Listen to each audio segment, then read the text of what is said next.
Bonjour tout le monde, nous venons tout juste d'entamer mon mois préféré de l'année qui se culmine le 31 octobre par Halloween. Alors je voulais absolument commencer cette saison en vous parlant des origines de cette fête mondialement connue et qui est encore célébrée aujourd'hui un peu partout dans le monde entier. Halloween a ses origines profondément enracinées dans les anciennes traditions celtiques. À l'époque, dans les îles britanniques, les Celtes célébraient le festival de Samhain, le 1er novembre de chaque année. Ce jour marquait non seulement la fin de l'année, mais surtout la fin de l'été et la saison des récoltes, ainsi que le début de l'hiver froid et rude, une période de l'année qui était très souvent associée à la mort.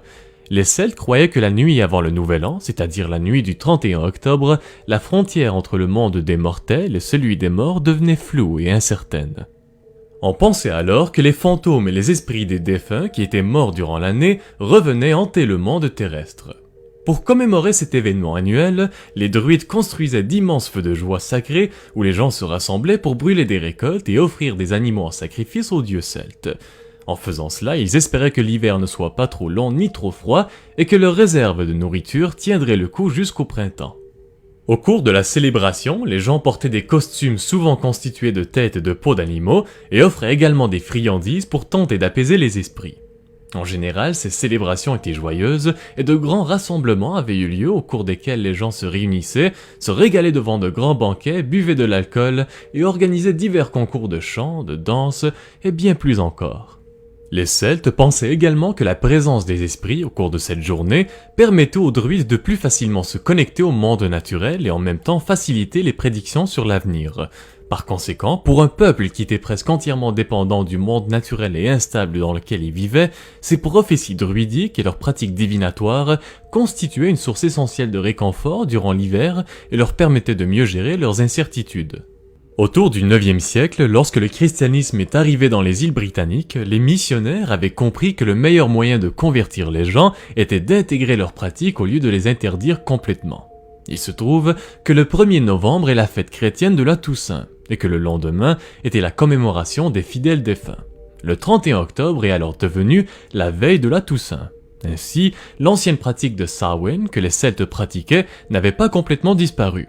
Et donc, la pratique moderne de l'Halloween rassemble le christianisme et les rituels du paganisme celtique. Plus tard, lors de l'immense afflux d'immigrants irlandais et écossais en Amérique, ils ramenèrent avec eux leurs traditions et leurs croyances. C'est ainsi qu'Halloween fut introduit en Amérique et c'est là qu'elle devint populaire à l'échelle nationale. C'est à partir de ce moment-là qu'Halloween a vraiment commencé à ressembler un peu plus à la fête que l'on reconnaît tous aujourd'hui. Ceux qui célébraient cette fête s'habillaient en costumes de toutes sortes et faisaient du porte-à-porte pour demander de l'argent ou des friandises. On se racontait alors des histoires effrayantes, des fêtes costumées étaient organisées et on sculptait des citrouilles pour en faire des jack-o'-lanterns. D'ailleurs, si vous voulez connaître les origines des jack-o'-lanterns, j'ai fait une vidéo là-dessus auparavant. Je vous mets un lien dans la description si jamais vous voulez y jeter un coup d'œil. Petit à petit, Halloween devint une fête qui s'adressa plus aux enfants et bien sûr, on trouva un moyen de la commercialiser. Aujourd'hui, Halloween est une fête commerciale avant toute chose. Aux États-Unis, par exemple, en incluant toutes les dépenses reliées à Halloween en 2018, on dépasse les 9 milliards de dollars, et plusieurs croient que cette tendance se maintiendra pour cette année. Il va sans dire que l'impact d'Halloween dans notre culture populaire moderne est également très importante. Il n'y a qu'à jeter un coup d'œil sur les films d'horreur qui ont été réalisés lors de ces dernières années pour se rendre compte à quel point notre société actuelle raffole de ce genre de contenu. Il y a par exemple la très célèbre franchise des Halloween qui a débuté en 1978, ou bien encore Vendredi 13 qui vient rejoindre celle-ci en tant que classique du cinéma d'horreur. C'est tout pour moi aujourd'hui, merci tout le monde d'avoir pris le temps de visionner la vidéo jusqu'au bout et comme d'habitude, si le contenu vous a plu, n'hésitez surtout pas à partager la vidéo, c'est très apprécié et ça aide beaucoup. Les prochaines vidéos pour ce mois-ci auront comme thème des créatures emblématiques d'Halloween, alors je vous retrouve très bientôt pour une nouvelle vidéo et je vous dis à la prochaine.